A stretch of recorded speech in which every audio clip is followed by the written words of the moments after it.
everybody. Turnstone is a Harrisburg-based indie rock artist. His new single, I've Been to the Dungeon Before, is an epic, moody, but catchy piece of music that features guest vocals from Jessica Boyer and violin from Robin Chambers. Out now on all streaming platforms. Good morning, everybody. My name is Corey Rosen, and you are listening to the Story Podcast. Today I have on a super awesome guest, Mr. Jeff Pittinger. Hey, everybody. Jeff Pittinger is from Montoursville, PA. He started singing at an early age, but not in front of a large crowd until he was 14. Jeff started a band in 1981 called Early Frost. They did covers from Queen, Def Leppard, AC/DC, Ozzy, Alice Cooper, and more. They played many shows in those 2 years, and now Jeff is currently in the bands White Witch, the Benny Ford All-Stars, and Monster Track Supergroup, featuring Bret Alexander from the Badlees and Jeremy Hummel from Breaking Benjamin. Monster Track Supergroup have released 2 albums and have 1 more on the way, while White Witch has already released 5 albums. Jeff also started a new original music TV show called the Pennsylvania Pipeline Music TV. The show is aired on WHVL in State College, PA, and all social media platforms. Jeff, how are you doing? I'm doing great today, and I really appreciate you for having me. Beautiful weather. Beautiful weather, yes, indeed. And thanks for coming on. I'm really excited to delve into your story. We were talking a little bit before the show, and you got a lot to talk about. Absolutely. So let's get started. You started singing at an early age, but where did your music of love really come from? I was born with it. No, really, I was born with it. I knew early on I didn't really have any. I just knew it. But when I saw in 1975, when I saw Alice Cooper on the music awards on TV, I was sitting like back then. You had those big floor consoles, the big old TVs. I always sat like 2 feet in front of it, and I saw him come out. The crowd was expecting him to be the freak show Alice that everybody knew, and they didn't all love him, but some did. So he came out and did Only Women Bleed, and they never, the people in the crowd, a lot of them were crying. They never saw it coming, and I was just so, I was like, that's what I want to do right there. I just knew it, and the boxes, little boxes of inside your head that gathers information. The stuff that was not going to help me or that wasn't going to affect my life, they all just closed. So it was like a prearranged, destinedly planned thing for me. This is all I have. I don't really have anything else. I don't even have a dog right now. Hoping that changes in July, but all I have is this dream and my parents. So you got that inspiration, and you decided to do something with it. What did you do? You started singing not in front of large crowds, but most of the singing that I did at the time was by myself. When I was, things were different back in the 60s. The world was a lot different. You didn't have, we had where I lived, our phone or the phones that we had, there were 5 different parties on one line. It would ring once for one house, 2 for the next house, 3 for the next house, and people could listen into your conversations. I had a great aunt named Marguerite, and how we would catch her listening in sometimes. She would always bake cookies and bread, and the buzzer would go off on the oven, and we would hear like, Marguerite, hang up the phone. That's funny. Yeah, that's how life was then. And I mean, even into the 70s, we had a yellow phone on the wall. I remember hearing Queen, Keep Yourself Alive, for the first time, and every bell in my body was going off. I'm like, wow, these guys are going. Yeah, right there. That's exactly what it was. Every bell in my system. I ran to the wall, the yellow phone on the wall, and started calling all my friends saying, oh my gosh, you should see and hear this band called Queen. They're coming from England. I mean, look at these goosebumps. You can't make this stuff up. I can't imagine what it would have been like to live through like the British invasion. Oh, it was unbelievable. It was absolutely one of the greatest times in musical history to live and see all these bands come from England. And the interesting thing about Alice Cooper was, while all these bands were invading England, he invaded England. And his dad was a minister in the Air Force and bought him this gigantic D-130 airplane, one of those great big ones, and they painted giant letters on it, Alice Cooper. And the day that the first day they landed in England, they had like 13 little midgets too, and everybody in the band wore trench coats and they had hair down to their butt. And at that time, Paul McCartney and Wings in '73 owned all the attendance records throughout Europe. And there was one particular venue that everybody wanted to get in. So the first night Alice Cooper Band played there with no advertising whatsoever, they broke Paul McCartney's record, which at the time was like 18,000. They broke it by 1,000 people. That's how much power the original Alice Cooper Band had. That's incredible. That is incredible. Wow. So you started, you were singing by yourself, and then you decided, hey, maybe I want to do this in front of a crowd. When was that? I was 14. It was at a fire hall at a wedding, but it went over really well. And I was like, man, I really like the way that felt. I mean, it stuck with me for days. At night, I mean, I was so railed and amped up from it. I was like, man, I got to keep at this. And I was just a kid. I didn't have any money, and we were people back then were poor. It wasn't like you could go out and buy a new PA system and start singing when you're 14. It just wasn't like that. Got to work for that. Yeah. And, it's taken years to get to do it right. So you had that wedding experience, and then did you say, okay, I want to be in a band right now?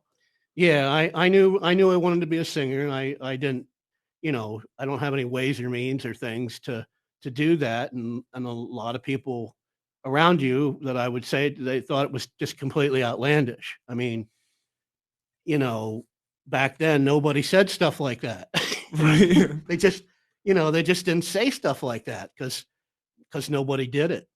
It isn't like today where you can go to a music store and buy everything if your parents have money and can buy you stuff and you can start doing this. But you know what?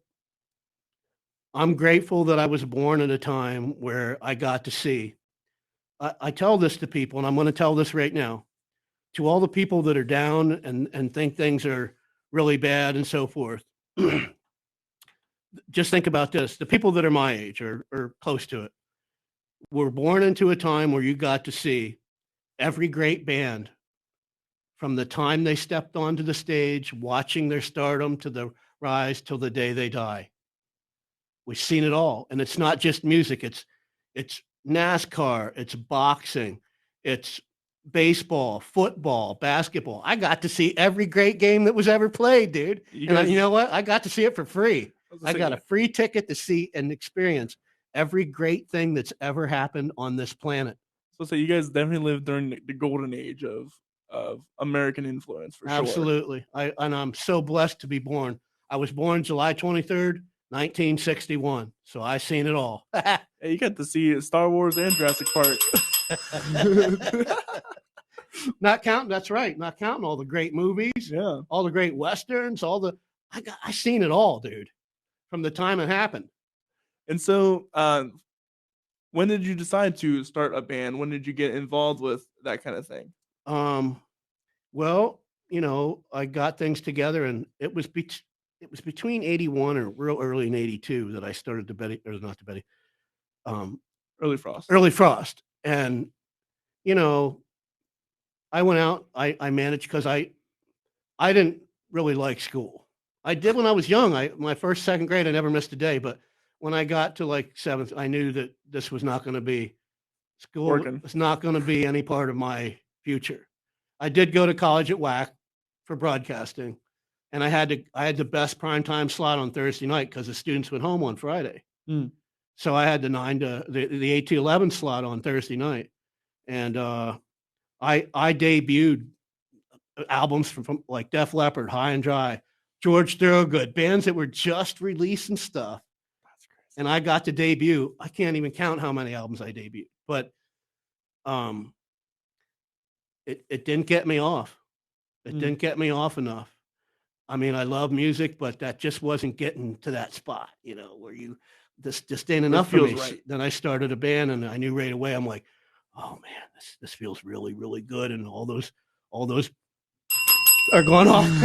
See, you just know it's not something where, you got to go debate or whatever. For me, I just knew. And the first time I went on stage, I didn't have any butterflies at all. After I sang that first Queen song, You're just electric. I was into it, and Yeah. and I knew that I'm going to die doing this. So what was it like to start a band in '81? How old were you at the time? Um, let's see. I can tell you exactly. I would be like In your 20s around. very early. Yeah. Very early, like 21 or 22. So what was it like back then? What was the music scene? You didn't you grew up in Montoursville. Correct. What was the music scene around in Central PA at that time? I can't imagine it was much. There wasn't really anything. There were a few people I knew. That there was a band in Montoursville called Little Rock that were some guys that were 2 years older than me at Montoursville. But that was what it was what it was then. Mm-hmm. But other than that, man, there really wasn't too much going on in 1982. There just wasn't. But that changed quickly, when we started White Witch in the fall of '84. So tell me about that process. What was it like to dissolve one band, start another band? Well, my drummer and bass player that came into the band, they were in a really good band called Warlock. And Doug was in a band called Merlin. And I was in Early Frost. And it was like a super group. I'm telling you. Hence why White Witch. Yeah. That makes sense. When we came out, I mean, I had the biggest PA systems. We had the biggest light shows. I mean, you would get pounded or your ears would ring for days. And we would have like bats hanging from the ceiling and blow fire. We were into the Kiss, all the theatrical stuff. Our Halloween shows were epic. And, the one night, the Hooters in the outfield, this was as later in which would have been like 80, I don't know, 86, something like that. They played a show in Williamsport at Lycoming College. And we had an after party at a club called Dinks. It was the best. That's just the Montoursville there bar. And we had an after party there, and it was 9 rows deep at the bar. I mean, it was way out of control for fire code. If there was a fire in there, everybody would have burned. There was just one. There were so many people there, and the singer for the outfield we were upstairs. I'm going to say this now because it was life back then. We were upstairs in the dressing room doing lines of coke that were the size of large pencils. Okay. And then we would go downstairs to go on stage, and I look over, and the singer for the outfield was hitting on my girlfriend. And she had a real nice crucifix for an earring. And he was trying to talk her into her giving that to her. And I just was catching, and she said, well, I would, but my boyfriend would probably not like that. And then she said, Jeff, this is a singer for the outfield.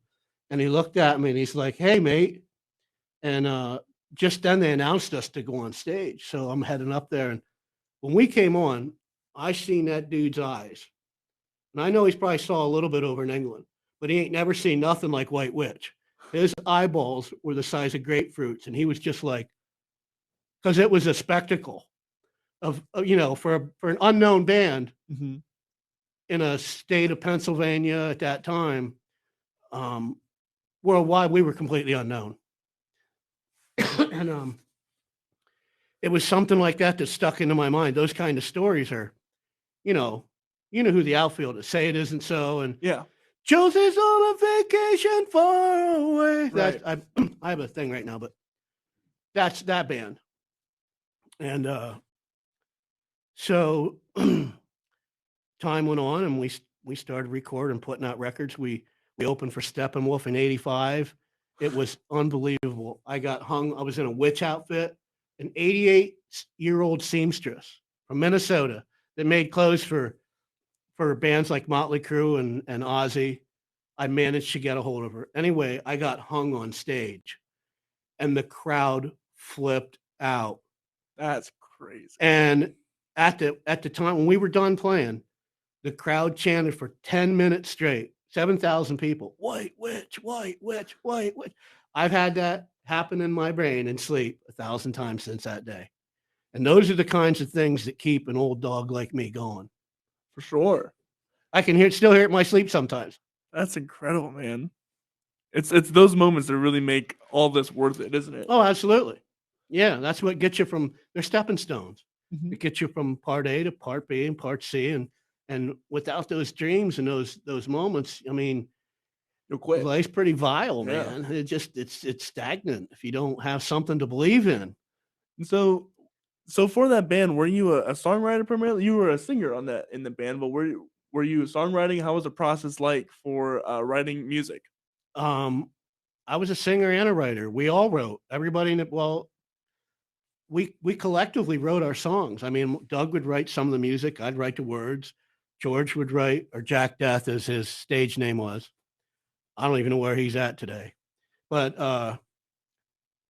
it was every band has different ways of writing material. Mm-hmm. Maybe in one band, one guy will primarily write stuff. I mean, I'm not going to get into naming bands because that's their business. Right. But all I know is how we did it, and we would do things collectively, and sometimes we'd have to change stuff up and all. But it was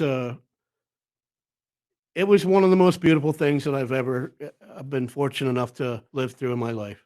And we have one of your songs, "Change Is Coming," That's from that era. Yeah. Tell me about that song. Well, the words pretty much, pretty much tell the tale. And on that particular song, Doug wrote the music, and he wrote half of the words, and I wrote the other half. Sometimes he and I would collaborate on words, and or he would send me something like we still do today. Mm. He physically mails me CDs in the mail. Really? With the music, and he'll write some of the words down and say the rest is up to you. That's how we make music today. That's awesome. how we've been making music for the last 25 years. That's how we do it, man. We don't, everybody has a different way, but that's how we do it. I like getting stuff in the mail from him. It makes me feel good. Because if once you meet him, you'd be like, wow, I got a CD from Doug today. It's just, it just makes you feel good because he's a great, great human being. When I need money for the band or I need stuff, I have it in 3 or 4 days every time. He's never let me down once, not once in our entire friendship and bands. And Carl, my drummer, is the same way. And I want to say, throw a thing out to Carl. A week ago, he had a stroke, and they had to lifeline him to Danville because he was completely gone. I mean, didn't have no movement, no speech, no activity, no nothing. And they put some blood thinner in him because he had a big blood clot in his head, and it broke it down enough where they could keep him alive to send him to Danville, and he made it through it, and he's home now, and he starts speech therapy this week, and he can actually walk a little too. That's incredible. Yeah, and it's from, I don't know how many hundreds of prayers I threw out, but we do have a lot of friends, and all the ones that knew about it. I mean, I only messaged like 5 or 6 of my closest people and we're not one of them bands that post stuff on Facebook and, we keep things internal. That's just how we've always done it. It's nobody's business, but now that he got through it, we're praying that he gets a full recovery. I mean, that's another thing. Carl was, as far as the drummer, he was never into partying. After those shows, me and Doug would team up and, get a bunch of and go after the girls. That's all we did. Mm-hmm. That's because it's what we wanted to do. And Carl wasn't that. He always went home. And God's loving me, worked damn near 40 years at Kellogg's, taking care of his 3 sons by himself.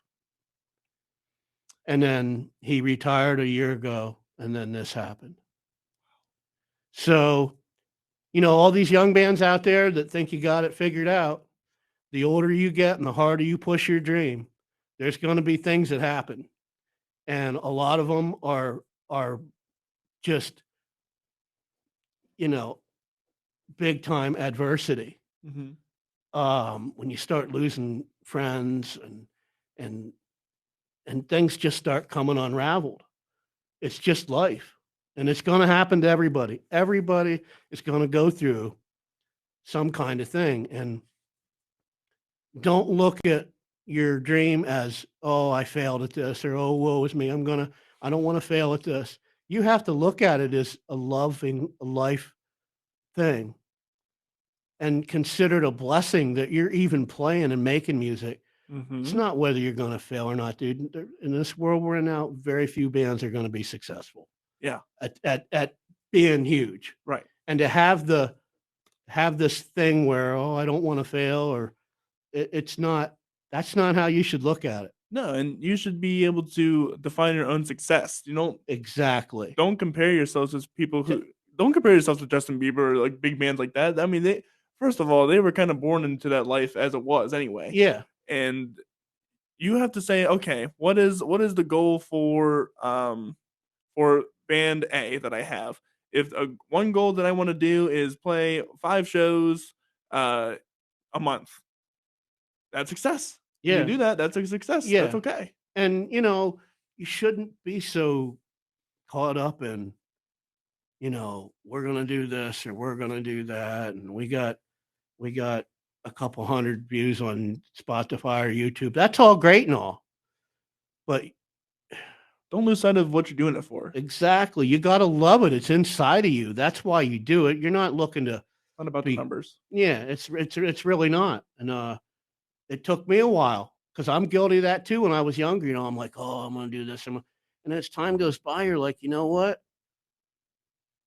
I wasn't looking at it the way I should have been. And I see bands do it now, and it's a growing process, and it's a learning process. And as time goes by, you start losing a parent here, or a close friend, and life starts. Your dreams change a little bit, And did you ever think Bob Dylan or Muddy Waters or Prince was thinking, "Oh, I want this to be the next hit"? No, they were just writing songs. It's the same with Van Halen. Yeah. I listened to there used to be a radio show called the King Biscuit Flour Hour. It was a huge national publication on national radio. And I used to sit in my car because I had a $1,000 stereo in my cars. I mean, I picked up the band Head East at the airport to take them to a concert at WAC that the broadcasting department was pushing.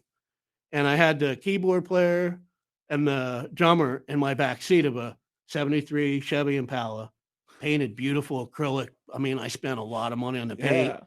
And I had a Bose sound system in my car then. Wow. I mean, I spent, and you had to really go hard to even find stuff. And there were no internets back then. You couldn't just look stuff up. You had to go somewhere. You had to go and get in your car and drive to places. So when we started out, I dropped that cassette track down, Since You've Been Gone. And I was watching in my rearview mirror. And when that came on, they jumped like a foot in my back seat. And they're like, I have never heard a car stereo sounded like that. It was priceless. It was absolutely priceless. But those are the kind of stories that keep you going for me, just little tidbits. Well, we're going to play Change Is Coming. So this is White Witches, Change Is Coming. Have a listen.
and that was Change Is Coming by White Witch. I just wanted to say before we get back into our conversation that if you are a musician that has new music coming out, new albums, new whatever, you can actually advertise that on the Story Podcast, and we'll put out a little blurb and slides during those songs so that everybody can see.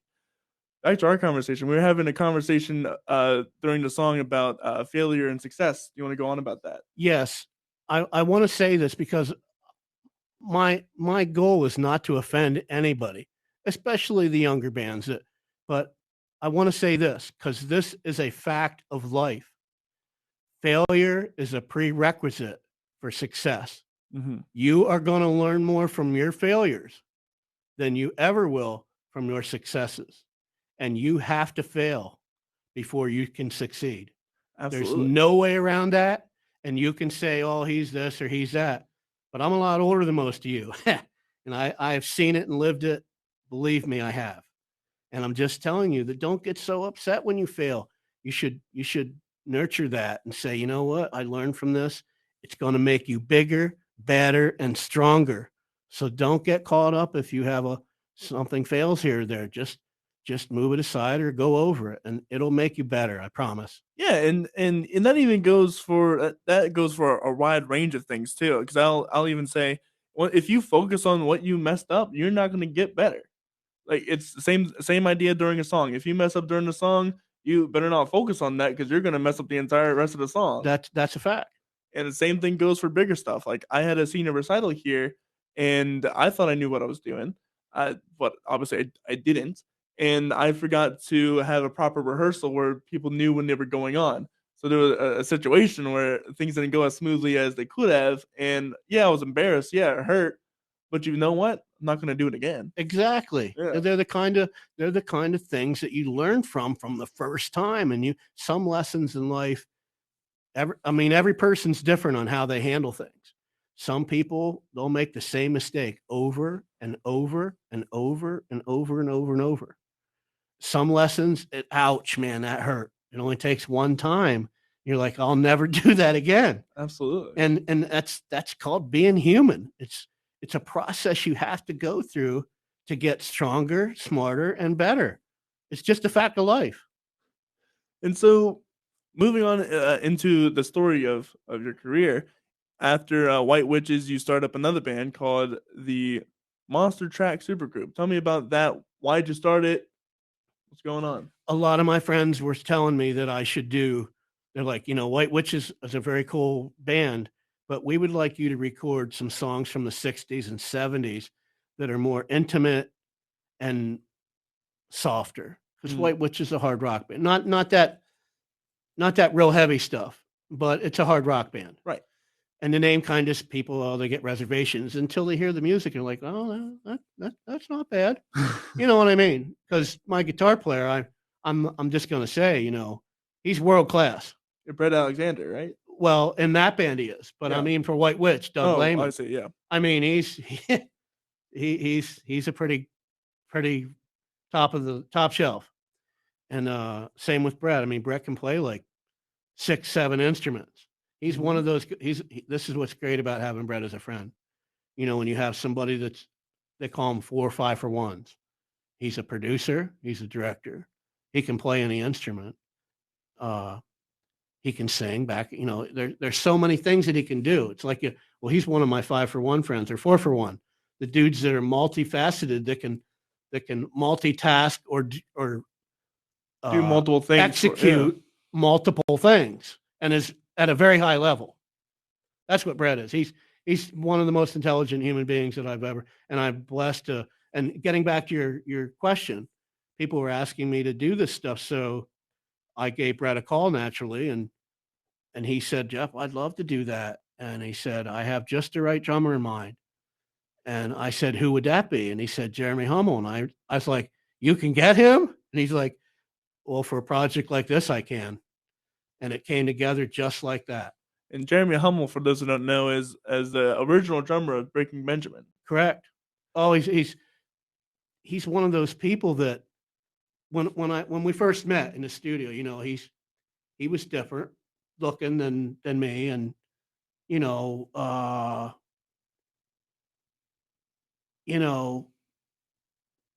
I don't want to say this and offend anybody, but he was so cool looking. I mean, he had different really interesting tattoos from when he was in Breaking Benjamin and a little bit of hardware, you know, here and there. And I thought, wow, this is going to be interesting. And as it turned out, the dude, I think, you know, he's probably 16. I don't know. He's quite a bit younger than me, but the dude's playing abilities, you'd swear to God he was 60 years old. The dude could play anything. And I mean, we did Indian Reservation from Paul Revere and the Raiders. Cherokee people, that song. And there's parts in there that you have to sound like you're an Indian playing on a hollow log or a tan-skinned tubular drum. I mean, he does all that and switches right into the other stuff. I mean, that song's got all kinds of stuff going on in it. And I couldn't believe how his skill level was so high. It's songs that were 40 years older than him. You know what I mean? I'm like, wow, this is unbelievable. So that was more of a cover band. Yeah, but we have a couple originals. In fact, one of them is on. One of them I think you're going to play later. I'm not sure. Yeah. Take My Advice. Yeah, that's a song I wrote. That's actually very fitting for the conversation we had leading out of the last song, for sure. Tell me about Take My Advice. Well, it's kind of another one of them stories of my life, and pretty much everything in there is just a life experience. And you know, Bret had a really, really nice Hammond B3 organ in there, and I'm like, as soon as I saw that, I'm like, we're using that on every song I can get it in. And I had him set up mics, like 5 different mics, because those Leslie cabinets, they have a revolving speaker in them, and you have to have mics right in the sound holes. But I also I stole a page out of Jimmy Page's recording book. We put another microphone 3 feet away, and another microphone 6 feet away, and another microphone 9 feet away, and moved it up. So there's certain things that you can't fake. I mean, you can simulate all kinds of things with processor, with the gear that there is available today. Mm-hmm. We didn't use that. We did the old fashioned thing. And there's stuff in there that the real smart people that listen to it and break it down, like, they can tell you right away that was mic'd from multiple distances. You know, the real, not the average person doesn't know that. Right. But the people that do know it are like, wow, that was a brilliant move. And I'm like, well, it just stole a page out of Jimmy Page's recording. I mean, it's right there. Anybody could have did it. Well, with that said, this is Take My Advice from the Monster Track Supergroup.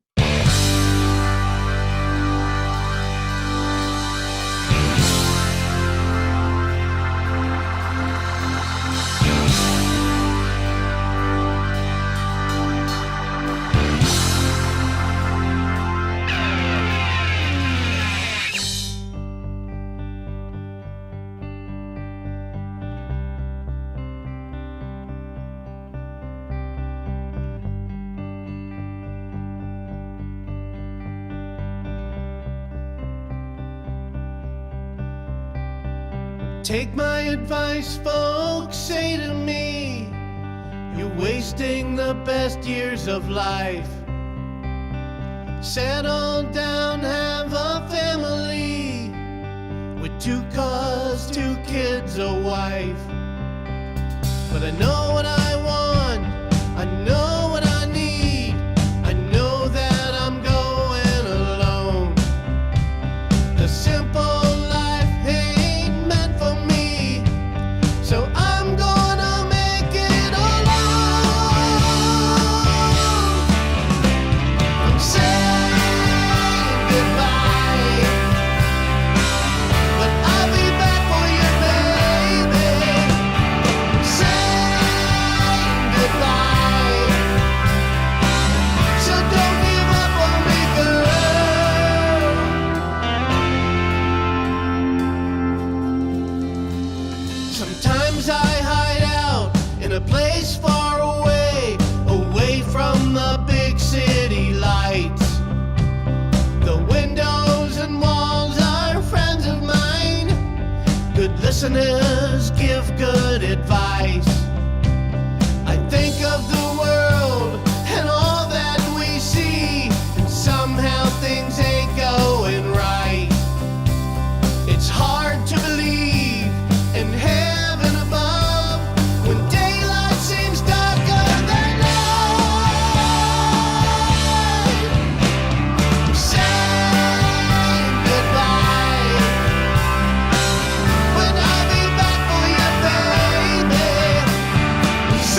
Take my advice, folks, say to me, you're wasting the best years of life. Settle down, have a family with 2 cars, 2 kids, a wife. But I know what I want, I know what I need, I know that I'm going alone. The simple life ain't meant for me, so I'm gonna make it alone. I'm saying goodbye, but I'll be back for you, baby. I'm saying goodbye, so don't give up on me, girl. No, I'm saying goodbye, but I'll be back for you, baby. I'm saying goodbye, so don't give up on me, girl. No.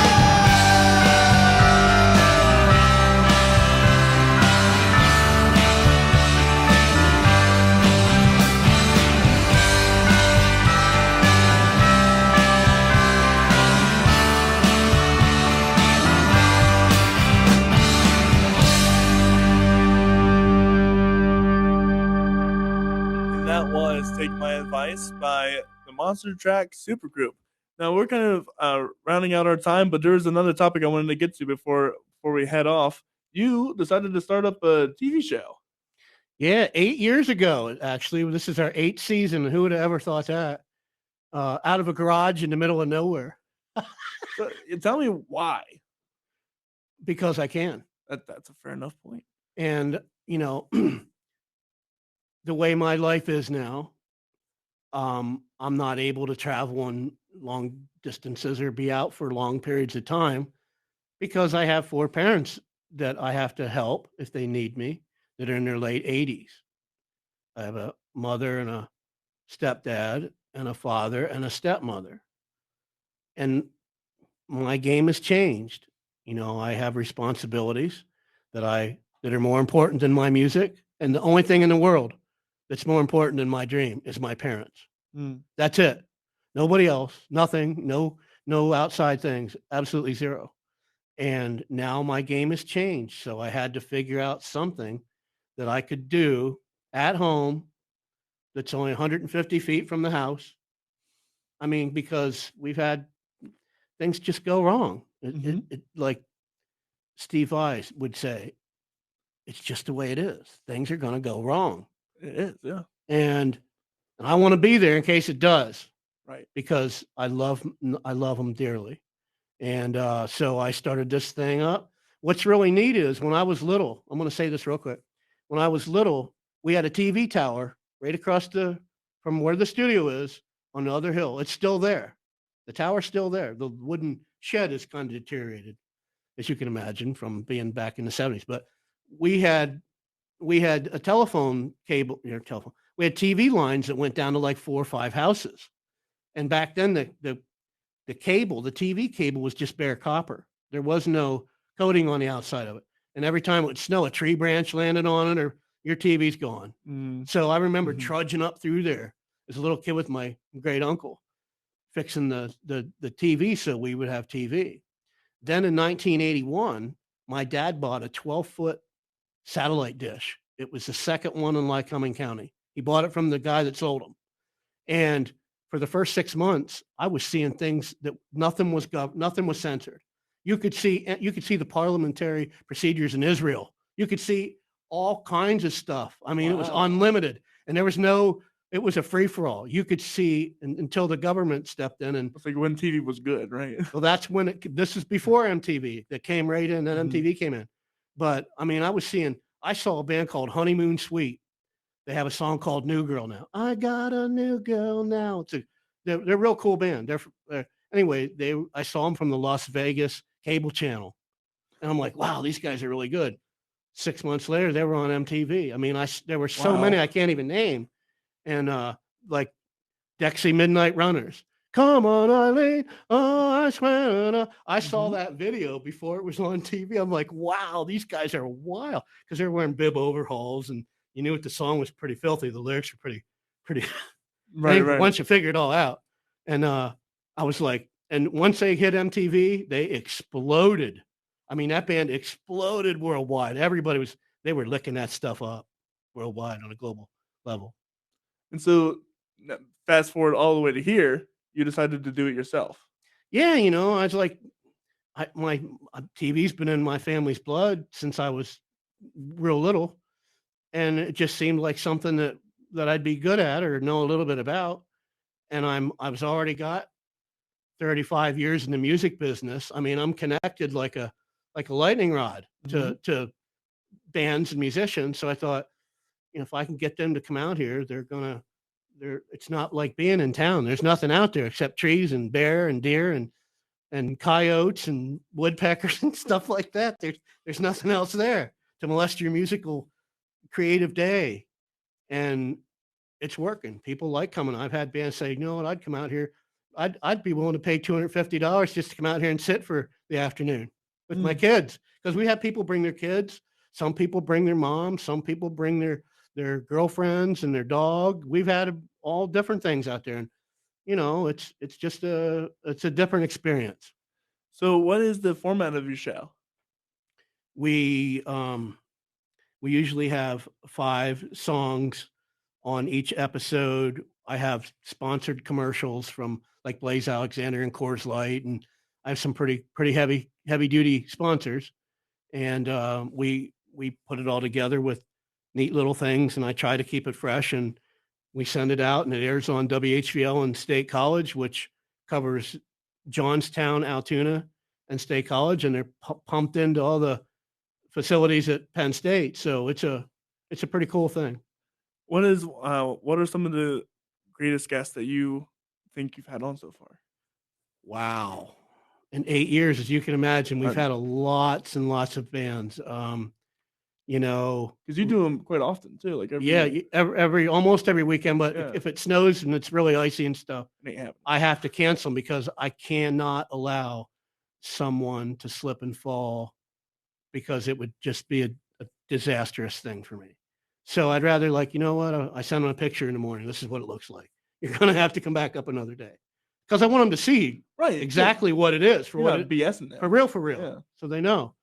And because I hate canceling. I'm like I told you that story about John Jett. I it just ain't in my blood to cancel stuff. But so I don't call it a cancel. I just reschedule. Yes. Yeah, it makes it the sting less. Yes. So, I would have to say at the top, Bret Alexander. I mean, his songs like "Drive Back Home," about his grandmother was buried in the cemetery, and I mean, it's just so stirring the way he does things. I'm so proud to be his friend. Right now, there's a really hot band. I mean, they're younger. I've had them play at some benefits I've done. They've been on my show before. They're called the Heartstrings, and they're coming in this Saturday. I'm telling you what, they're all brothers, 3 of them, drummer, singer, guitar player. They're all like, they could all be models. It's weird that they've got that much talent, and they all look like they could be models. I mean, you could take any one of them and put them on the front of cover. I mean, they're all very attractive looking kids, and they're only in their early 20s. But I'm telling you what, it ain't the looks that got them there. It's their talent. They're really, really good, and they're only going to get better. None of them are into dope. None of them does dumb things. They're just really good. And I want to say this one thing. I did a benefit here a couple months ago, and they showed up. They were on the bill, and they came in, and Jacob, the guitar player, he came up and he goes, "We did a show earlier today, and we took a collection for you for this benefit." And he pulls out this wad of cash out of his hand. I don't even know how much. He goes, "I don't know how much is here, but it's for you." I almost started crying. Nobody's ever done nothing like that. It was for kids that age to have that capacity and that compassion. You don't see that today. No. It was incredible. And look, I got goosebumps again. Check those goosebumps out. And that is why I will continue to do everything I can to help that band get to the top. I mean, they can do it. I believe that in my heart. Well, man, this has been great. I've had a great time. I did too, and I'm very grateful for you having me here today. And I hope we can do it again. And you're invited to come up to my place, and we can interview you. And because that's how it should work, Yeah. And you have an open invitation, my friend. Man, I will gladly accept that. And yeah, I'll have you back on the show. There are a few last questions I'd like to ask a lot of my guests. So, I mean, you've done a lot of things, and you've had a lot of shows, and you've had over 30 years worth of music Way over. and shows and stuff. Yep. What is one of the funniest or maybe worst things that ever happened to you guys on stage? Ooh, boy.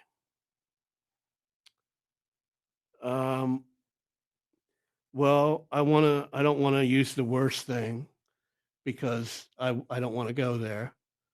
But I know what you mean. But, Yeah. Sometimes the worst things can be really funny. We had to after 23 or 24 years, we had to let our bass player go.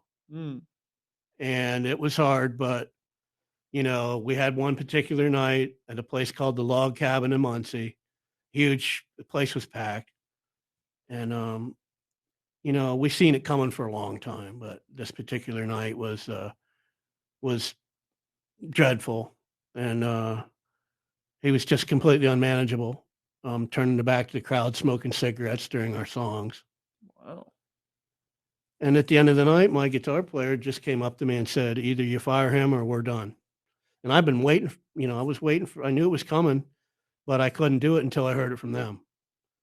And we loved him. We bent our backs trying to keep him in line, but it just, unfortunately, it came to a point where we couldn't work with him anymore. And that's, when you have a friend and you play with a band, and he was a good writer for 23, 24 years, it's one of the hardest things you will ever have to do if you want to continue your dream, is to let one of those players go. Because there's people playing in bands now that are barely that age, 24. You know what I mean? Mm-hmm. And playing in a band with somebody that long. And as far as some of the funniest things,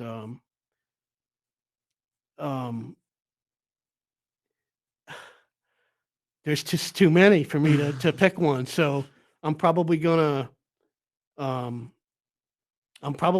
to pass on that one. All right. But I'll do it the next time. Yeah, next time, I yeah. just need to think it out because I don't want to. I'm one of them people that I hate hurting people. I hate offending people. And I'll go to great lengths to avoid it, even though I'm like, I give it to them. But I'm better now that I'm older. When I was younger, dude, I wasn't like that. I mean, something was wrong. I'm going to blast mode you completely out of the pond into the next county. Right. And as I've gotten older, and I've become much more understanding and caring, and I try to help everybody, every band that comes in front of me. I do the best that I can to help them, and I don't make no money at it. It's not about money. It's about helping other people do what they love. Smile and I got every show I have. I can show you pictures. I can show you the video and stop it and see people smiling like they're having a musical orgasm. You know what I mean? I know exactly what you mean. And that is the kind of stuff that you can't fake. No. And that's what I get by having this TV show. And that's what makes me feel good, because I know I'm bringing out the best in these people. Well, we'll end off with this. I'll get 2 more questions out of you. What is one of the most memorable lessons you've ever learned?